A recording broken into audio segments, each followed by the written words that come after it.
Durante su estadía en la UCA, Armando Fumagalli, director del máster en escritura para la ficción y el cine de la Universidad Italiana del Sacro Cuore, dictó el curso de posgrado Adaptación de la literatura al cine, para la maestría en comunicación audiovisual del ICOS. En este contexto, presentó su libro Creatividad al Poder, de Hollywood a Pixar, y abrió la posibilidad de analizar el fascinante universo de la creación de un guión. En los últimos años han cambiado algunas cosas tecnológicas, pero el corazón de lo que es construir historias para el gran público sigue siendo lo mismo. Puede ser un film convencional o en HD, ser distribuido por una señal de cable o internet, pero el milagro de contar una historia sigue siendo el mismo. Como el mundo, no sé, el de Inglaterra, donde saben cómo se hacen estas cosas, siempre dan una gran importancia a la formación humanística. Mucho más que en otros países. Ellos siguen dando mucha importancia a su literatura, a la filosofía, a la historia, porque esto es siempre también la raíz de una buena televisión, de buen cine, también de series de televisión, como han hecho no solo los norteamericanos, sino también ellos en los últimos años, que son bien escritas y que ganan el público en muchos países del mundo. Asesor de la productora Lux Video para el desarrollo de coproducciones internacionales para RAI 1 y Canal 5 de Italia, Fumagalli habló sobre la realización de un guión a partir de la adaptación de una novela. Las industrias que funcionan mucho en el mundo, como las industrias de Estados Unidos, el adaptar novelas al cine es una práctica muy frecuente. No se conoce mucho de esto porque muchas novelas no son muy famosas, así que todo el mundo sabe que es una adaptación cuando, por ejemplo, sale una Anna Karenina, pero no se sabe que es una adaptación cuando, por ejemplo, sale un Forrest Gump, que es la adaptación de una novela muy pequeña y no de particular éxito, que, como bien sabido, se convirtió en una de las películas de más éxito de los años 90. Las adaptaciones se alimentan de distintas fuentes, y no solo de los clásicos. Por ejemplo, un caso reciente es The King's Speech, El discurso del rey, que es la adaptación al cine de una obra de teatro que aún no había salido ni al teatro. Y hay otros casos que son adaptaciones de cómics, como por ejemplo las historias de Spider-Man, X-Men.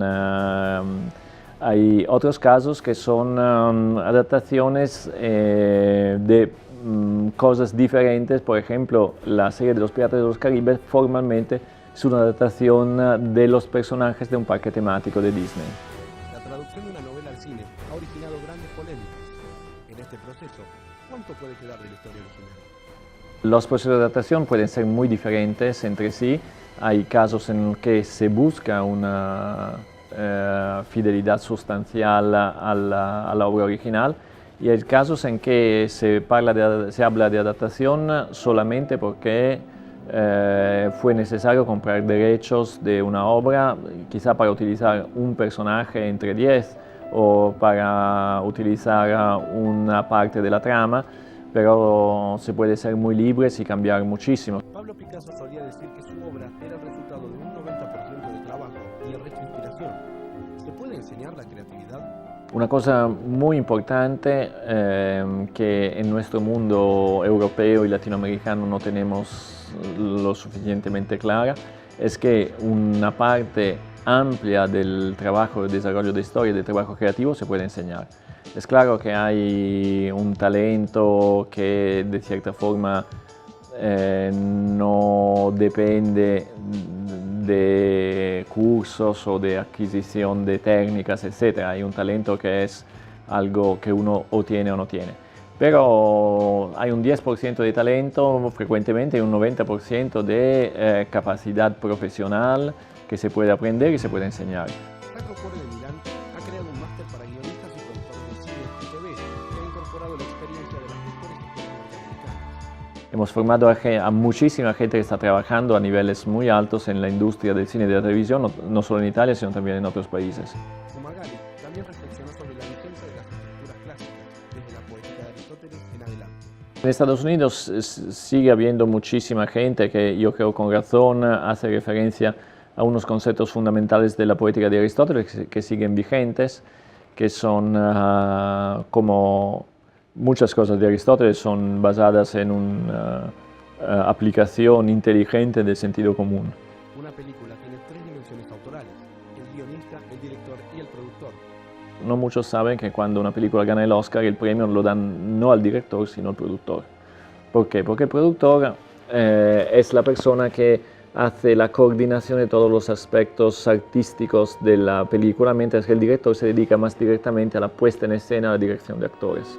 Según Fumagalli, suele haber más coherencia en el trabajo de los guionistas que en el de los directores. Por ejemplo, hay un director como Steven Soderbergh, que es considerado uno de los grandes directores de la época contemporánea, que es muy desigual en lo que hace. Mientras que hay guionistas que son como Eric Roth, por ejemplo, el que escribió Forrest Gump, escribió The Insider, escribió Múnich y muchas otras películas muy importantes que siempre tienen unas características muy suyas, que son la de hacer películas inteligentes, profundas, de largo público, que tratan dilemas morales interesantes, así como Andrew Niccol, por ejemplo, el guionista de Truman Show.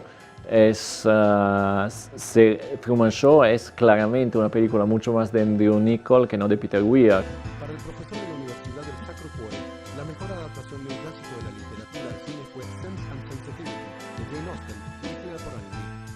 Porque es una adaptación muy fiel a la sustancia de la obra literaria, pero en la que Emma Thompson, de una manera muy creativa, tuvo que reinventar prácticamente todo el primer acto, los primeros 20 minutos de la película, para presentar los personajes de una manera que fuera muy cinematográfica y no demasiado literaria.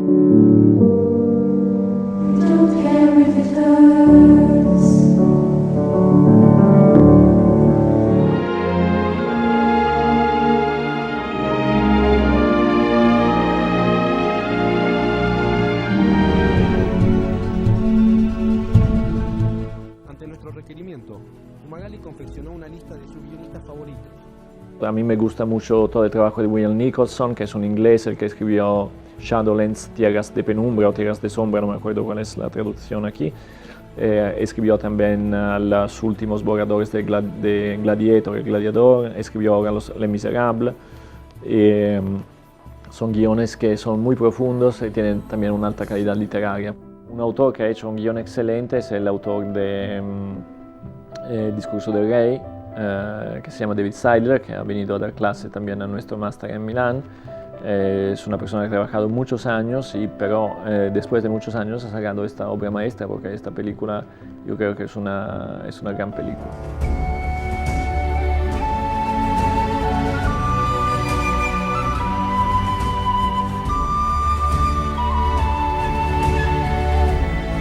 Hay un capítulo del libro dedicado a Pixar, una compañía que en el 95 estuvo a punto de ser vendida porque no obtenía resultados.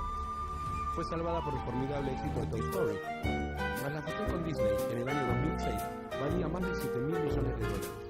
Allí, todo el poder fue cedido a los creativos.